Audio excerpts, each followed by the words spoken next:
November, 1888. The air in the Providence Land office was thin and smelled of stale paper and coal dust. Through the window, the first hard frost of the year had laid a brittle, silver glaze on the boardwalks. Agnes Hale stood before the land agent's desk, her hands clenched around a small leather purse. Inside it were 10 silver dollars, each one earned from mending clothes for people who no longer met her eye. Her knuckles were white. The wind, coming down from the peaks, rattled the window frame in its socket, a sound that promised a long and bitter winter. Mr. Abernathy, a man whose softness was concentrated in his belly and absent from his eyes, looked at the coins she had placed on his desk. He did not count them. He pushed a deed across the polished wood. His finger, thick and clean, tapped the paper. $10 for the Devil's Maw, widow, he said, the words perfectly spaced, perfectly clear. May it keep you and your mother as warm as your husband's memory. Agnes did not flinch. She picked up the deed, the paper cool against her skin. It described a limestone hole on a plot of land no one had wanted for 50 years, a place where rockfall was common and nothing grew. But her husband had known this place. And tucked inside the worn Bible she carried, a book he had given her, was a map he had drawn on tanned rabbit skin, a secret folded between Lamentations and Ezekiel. We are all watching from somewhere. A warm room, perhaps. A comfortable chair. Let us know in the comments where this story finds you tonight.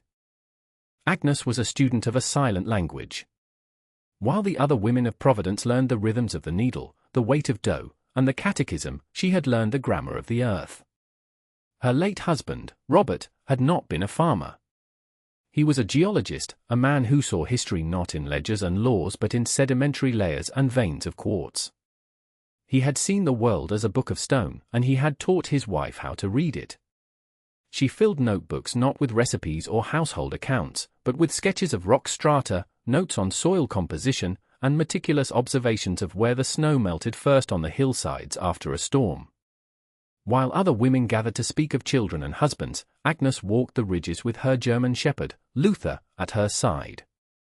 She carried a small hammer, and she would tap the outcroppings of granite and limestone, listening. She was listening for the planet's deep and patient voice.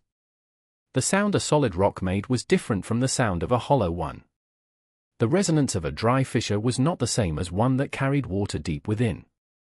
Providence was a town built on predictable things: the railroad, the price of corn, the word of God as delivered by Reverend Miller every Sunday. It was a community that had no category for a woman who knew the properties of mica schist but was quiet in scripture study. Robert had been tolerated, a gentle eccentric whose knowledge was useless but harmless. Agnes, now a widow with an aging mother and no son to work a plot of land, was seen differently. She was a problem to be solved. A loose thread in the town's tightly woven fabric. Her silence was mistaken for pride, her knowledge for something unnatural. Reverend Miller, a man who believed the world was created in 6 days and that any deeper inquiry was a form of trespass, made his position clear. During a sermon on the proper duties of a woman, he had paused, his gaze sweeping over the congregation until it rested on her pew. A woman's domain is the hearth, not the hillside, he declared, his voice ringing in the small church. A mind filled with stones has no room for the Lord. The words were not for her alone, they were a warning to the flock. Do not be like this. This is not the way. The warning was heeded. After Robert died of a fever that took him in 3 short days, the world Agnes had known contracted with astonishing speed. The small farm they had rented, a place she had meticulously catalogued for its soil types and water sources, was sold from under them. The new owner, a stern man with 3 grown sons, needed a family that could wrestle a living from the difficult soil, not a widow who tapped on rocks. He gave Agnes and her mother, Beatrice, 30 days. Their savings were a pittance. Beatrice's hands were knotted with arthritis, her lungs weak. The town council met. They offered charity, their Christian duty performed with the grim efficiency of a foreclosure. A room for Beatrice at the widow's home run by the church. A cot for Agnes in the back of the poorhouse, where she could work in the laundry. They would be separated, their small family unit dissolved by communal pragmatism. Agnes refused. The refusal was quiet, but absolute. It was this decision that led her to the land office, to stand before Mr. Abernathy's desk. She had asked what $10 could buy. He had laughed, a short, dry bark. He pulled out a map of the county's unwanted parcels. There was swampland 20 miles south. A sheer cliff face to the north.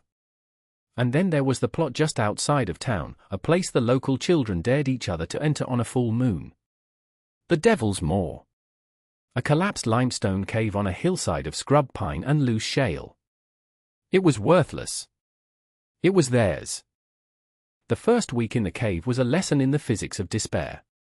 The cold was not a feeling, it was an entity.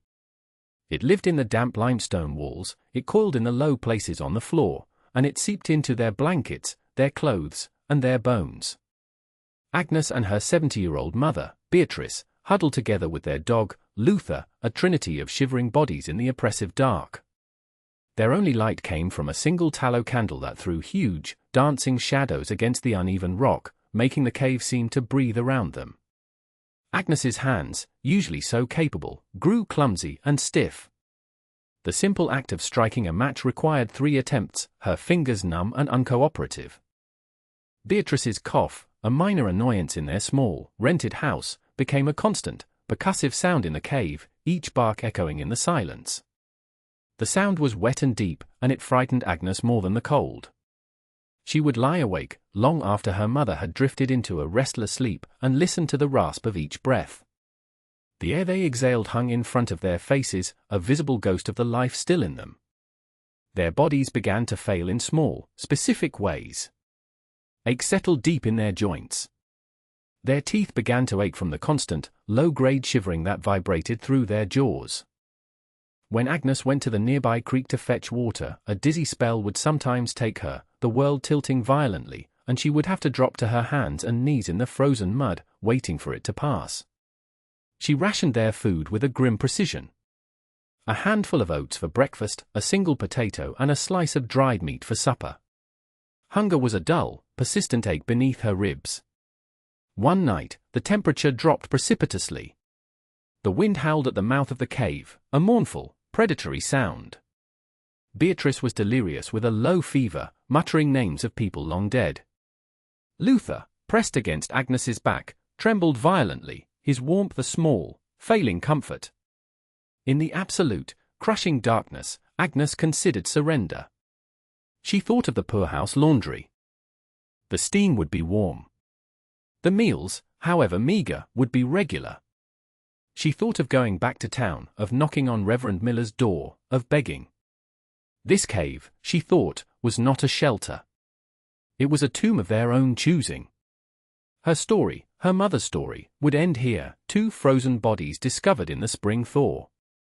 The thought brought no tears, only a profound, hollow weariness. She was ready for it to be over. But something pulled her back. It was not a prayer. It was not a sudden surge of hope. It was a sentence, a fragment of knowledge her husband had read to her one evening from one of his geology texts. He had been explaining the karst topography of the region. Limestone breathes, he'd said. It's porous. It holds the memory of water and air. The dampness. The problem was the dampness. Cold was one thing, wet cold was a killer. The thought was practical. It was a problem that demanded a solution, not a surrender. The body makes its own decision sometimes, before the mind agrees. Her shivering, which had felt like a weakness, was the body fighting. It was the body trying to generate heat. It was the body refusing to quit. She had to solve the dampness. The next morning, leaving Beatrice wrapped in every blanket they owned, Agnes took a lantern and Robert's hand-drawn map and went deeper into the cave. Luther stayed behind, a loyal sentinel at her mother's side. The main cavern was vast and cold, but the map showed a series of smaller passages branching off to the north, passages not visible from the entrance. She found the opening behind a curtain of rockfall, a narrow slit barely wide enough for her to squeeze through. The air changed immediately. The oppressive, wet chill lessened. The further she went, the warmer and drier the air became. She followed a narrow, winding tunnel for what felt like a quarter of a mile, the lantern light glinting off calcite formations on the walls. And then she found it. It was not a room. It was a geological event. A long, deep fissure in the rock, from which a steady, gentle current of warm air exhaled. It was a geothermal vent, a place where the deep, residual heat of the planet's core found its way to the surface. The rock around the fissure was warm to the touch, like a sun-baked stone in summer. The air smelled clean, of dry minerals and ancient earth. It was not a miracle. It was geology. It was the land providing the hearth the town had denied them. Agnes set the lantern down. She pressed her palm flat against the warm limestone. It felt like a hand reaching back. She understood then. Robert had known. He had surveyed this entire area. The map was not just a curiosity, it was an inheritance. His obsessive study of useless rocks had been his final act of love, a provision for a future he would not share. She slid down the wall and sat on the dry, dusty floor. She did not cry. She simply sat in the warm, dark silence and felt something for which she had no word. It was not relief. It was not joy. It was recognition. A quiet, profound rightness. She had come home. The work of making a life began. The warm chamber became their sanctuary, the cold outer cave their larder and workshop. Agnes was not a builder of houses, but she knew the properties of stone and soil. She and Beatrice, who regained her strength in the dry warmth, began to construct a low wall, separating their living space from the rest of the passage. They used flat pieces of slate and limestone, chinking the gaps with a thick mortar of clay and dried grass hauled in from the hillside. The wall was not beautiful, but it was functional, trapping the heat from the vent and creating a room that held a constant, comfortable temperature. Their tools were improvised. A flat, sharp-edged piece of shale, lashed to a sturdy branch with strips of leather, became an effective spade for digging clay. They scoured the town dump at night, salvaging discarded crates, which they broke down and reassembled into shelves that lined the walls of the outer cave. Rusted tin cans were cleaned and repurposed as candle holders, their metal reflecting and amplifying the precious light. Agnes's most ingenious creation was a ventilation system. She noticed a small, vertical shaft high up in the ceiling of their chamber. By carefully clearing the debris, she created a natural chimney. A small, controlled cooking fire could now be used inside, the smoke drawn up and away, keeping their living space clear and adding its own measure of warmth. They gathered sphagnum moss from the damp areas near the creek, laying it out to dry in the outer cave before using it to insulate their bedding of pine boughs.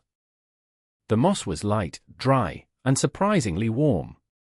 Luther, their dog, no longer shivered through the night.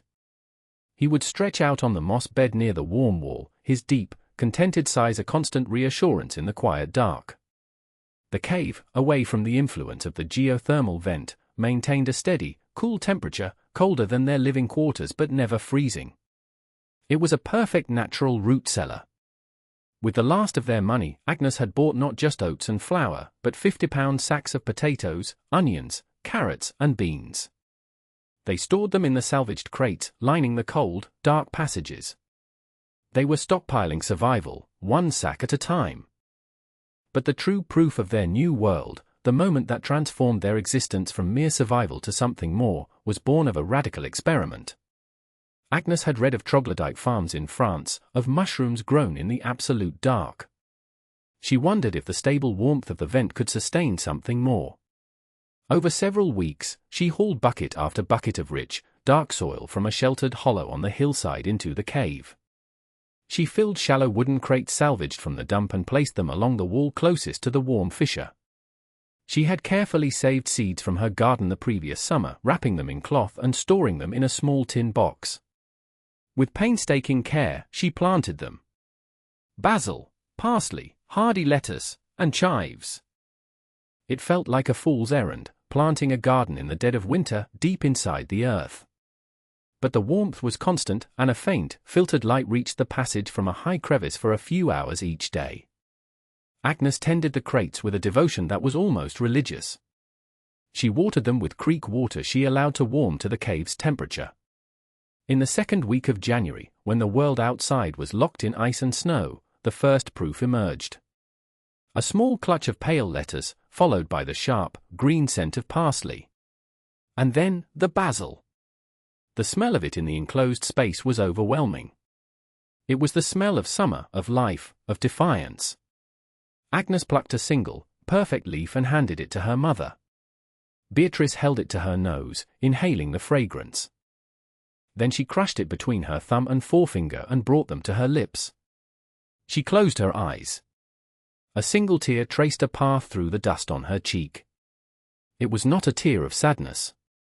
It was a tear of profound, unutterable gratitude. They were not just surviving. They were growing. Their isolation was broken not by someone from the town, but by someone who had always lived at its edges. Joseph was a Ute elder, a man the townsfolk regarded with a mixture of fear and dismissal. He lived alone in a small cabin several miles up the creek.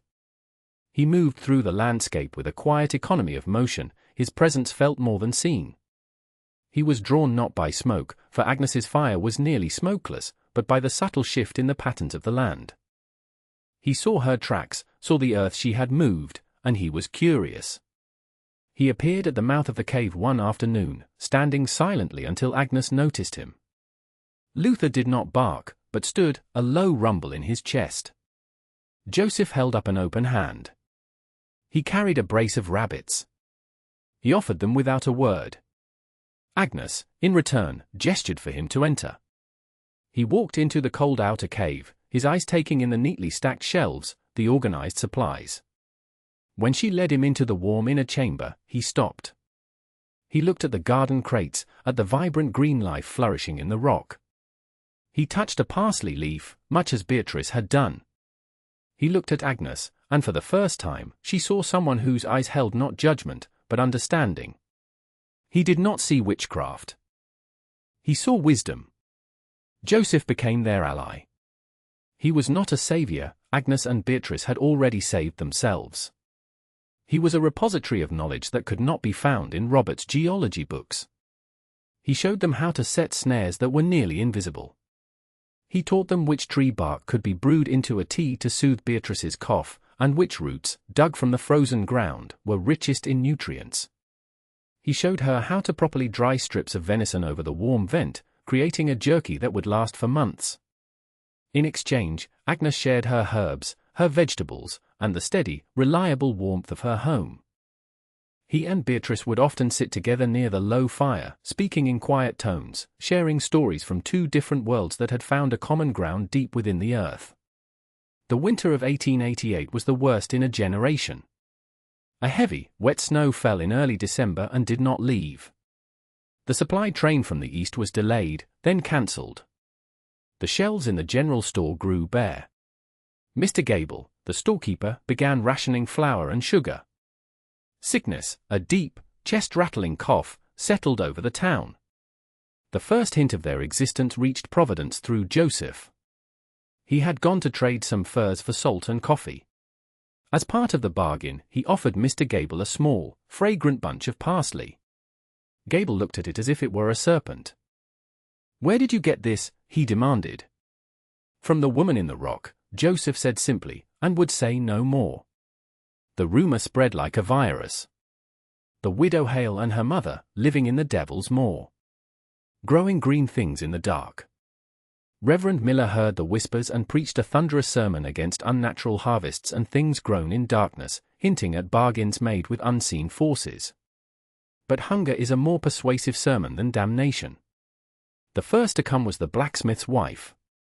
Her youngest child was sick with the cough, and she was desperate. She arrived at the cave at dusk, shame and fear warring on her face. She did not ask for a miracle. She asked for anything. Agnes gave her a strong broth made from dried venison, onions, and a handful of fresh parsley and thyme. She wrapped a warm stone from the vent in a cloth for the child to hold against his chest.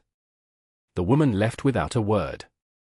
3 days later, her husband, the blacksmith, appeared at the cave. He carried a heavy, wrought-iron cooking grate and a sharpened axe head. He set them down, nodded at Agnes, and walked away. The conversion of Providence happened this way. Not with a grand announcement, but one quiet, desperate transaction at a time. A family would appear, their faces gaunt, their eyes full of a skepticism that could not afford its own pride. They would trade a jar of preserves, a few pounds of hoarded flour, or a day's labor chopping wood for a basket of potatoes and onions, and always, a small, precious bunch of green herbs. They came for the food. They came for the strange, life-giving warmth. They did not come for Agnes. But as they left, their bellies a little fuller, their children a little warmer, they began to see the woman in the rock not as an outcast, but as a fact of the landscape, as reliable and mysterious as the mountain itself. In late February, the sky turned a bruised, slate grey and the world disappeared. A blizzard, the likes of which no one could remember, descended upon the mountains. It snowed for 4 days without stopping, the wind sculpting the drifts into monstrous, impassable shapes. Providence was entirely cut off. The telegraph lines were down. The roads were gone. The town became an island in a sea of white. And it was cold. A deep, penetrating cold that found its way through every chink in every wall. The town's reserve of firewood, stored in a shed behind the town hall, was quickly exhausted. Families huddled together in the church, the largest and most defensible building, but soon they were burning pews to keep from freezing. The food ran low. The sickness worsened. The town, which had believed itself an outpost of civilization, was reduced to a handful of cold, hungry people trapped in the dark. It was Mr. Abernathy who finally made the journey. He wrapped his feet in burlap sacks and followed the frozen creek bed, the only landmark still visible. It took him half a day to travel the 2 miles to the cave. When he arrived, he was no longer the confident agent of the town's commerce. He was smaller, diminished. His fine wool coat was frozen stiff, his beard caked with ice. The certainty had been scoured from him by the wind, leaving only a raw, desperate need. When he stumbled into the mouth of the cave, Luther met him with a growl that was low and menacing. Agnes placed a hand on the dog's neck, and the sound subsided to a deep vibration in his chest. Abernathy leaned against the rock wall, his breath coming in ragged clouds. He did not look at her. He looked at the impossible order of her world, the neat stacks of firewood, the shelves of supplies, the faint, warm, herby smell that drifted from the inner passage. He did not apologize. He did not mention the deed, the $10, or the memory of her husband. He stated the facts as a man surrendering his sword. The town's reserve is gone. The church is full of families. We are burning the furniture. We need shelter. Agnes looked past him, out at the swirling vortex of snow that had erased the world. Her face was calm, her expression unreadable. She did not gloat. She did not demand an apology. The reversal of power was so absolute that to mention it would have been a crude indulgence. She asked a simple, logistical question. How many children? That evening, a silent, half-frozen procession made its way from the town to the cave. Agnes and Joseph led them, carrying lanterns. They sheltered the families not in their own warm living space, but in the large, cool outer chambers. But the steady warmth from the geothermal vent, a current of life from deep within the earth, seeped out, raising the temperature enough to make the space bearable. Agnes and Beatrice distributed food, a thick, nourishing stew of venison, potatoes, and carrots. They gave the children cups of warm broth infused with thyme. No one spoke much. They just ate, their eyes wide with a kind of dazed wonder. They were in the devil's maw, being fed by the woman they had cast out, and they were warm. Mr. Abernathy watched it all. He saw Agnes moving among the families, her competence quiet and unquestionable. He saw her elderly mother, Beatrice, who should have been the first victim of the winter, looking healthier and stronger than any woman in town. He saw the impossible garden, a patch of defiant green in the heart of the stone. He saw a world built not on commerce or scripture, but on a deep, practical understanding of the earth. The family stayed for 5 days, until the blizzard broke. On the morning of their departure, Abernathy approached Agnes. He held out a small, leather-bound book, its cover warped by damp. It was Robert's first field journal, the one that had gone missing from their house after his death, the one Abernathy had claimed to have no knowledge of. He did not say, "I am sorry." He did not say, "I was wrong." He pressed the book into her hands and said, "This belongs here." Then he turned and led his people back to the town they had built. Beatrice stood beside Agnes, watching them go. She leaned on her daughter's arm, her breathing slow and even in the cold air. "Some men think the world is what they build on it," she said softly, her gaze on the line of dark figures shrinking against the vast expanse of white. "They forget about the foundation." Years passed. The snow melted. The town of Providence recovered. But it was never quite the same. The cave ceased to be the devil's maw. It became, simply, the Hale place. Agnes and Beatrice never left. They expanded their garden, cultivated mushroom logs in the deeper passages, and kept goats in a shelter built against the rock face, their bleating a comforting sound in the quiet. The cave was no longer just a shelter, it was a homestead, productive and alive. Agnes became a teacher, though she never would have used that word.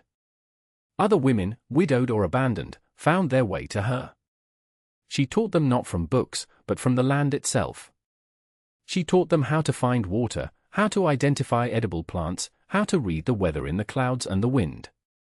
She taught them the art of making do, of building a life from what was given, not what was bought. She died on a cool autumn evening decades later. She was an old woman, her hair the color of snow, her face a map of all the seasons she had endured. She was sitting in a simple chair she had made, placed in her favorite spot near the warm vent. In her lap was a worn geology text, and beside it, a small basket filled with seeds for the next spring's planting. A descendant of Luther, a great silver-backed shepherd, was asleep at her feet. The air in the cave, her home, her sanctuary, her legacy, smelled of damp earth, drying rosemary, and peace. They said she fed nearly 200 people during the Great Blizzard of '88. They said she taught dozens of families a way of living that did not depend on the railroad or the price of corn. Her legacy was not written in any town ledger. It was written in the full bellies of children, in the warmth of a neighbor's hearth, in the quiet confidence of a woman who knew she could provide for herself. Her headstone was a simple piece of slate, taken from the hillside she knew so well, placed at the mouth of the cave. The inscription was short. Agnes Hale. She kept the fire. Perhaps you have been given a worthless deed. A plot of land nobody wants. A cave people have named for their fears. You stand outside it, feeling the cold wind, thinking it is your tomb. But what if it is not a tomb? What if it is a door? What if the one place the world has dismissed is the only place you will ever truly be warm? What foundation is waiting, just beneath your feet, for you to notice its quiet breath? The deed to the Devil's Maw was filed away in the county office, a $10 transaction for a worthless hole in the ground. But the earth does not know what men decide is worthless. If you believe the most magnificent things are built in the places no one else is looking, subscribe for more stories of quiet defiance.